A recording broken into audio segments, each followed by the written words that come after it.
La inflació i la guerra d'Ucraïna han contribuït a que l'Euríbor, el tipus d'interès de referència per a la majoria d'hipoteques, hagi marcat valors superiors a zero per primera vegada des del 2016.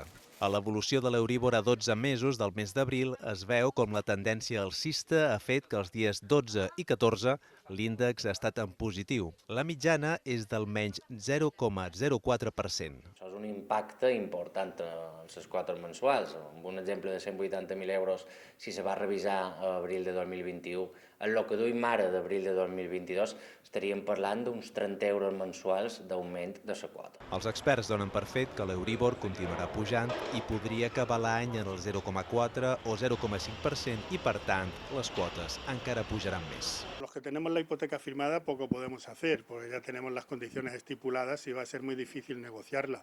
Aquellos que todavía la tienen que negociar, pues bueno, intentar encontrar una solución para que la revisión, el porcentaje que nos pongan de revisión pues no sea muy alto. La pujada no afecta els clients que han signat una hipoteca a interès fix i si l'han subscrit recentment hauran fet un bon negoci perquè els tipus han estat històricament baixos.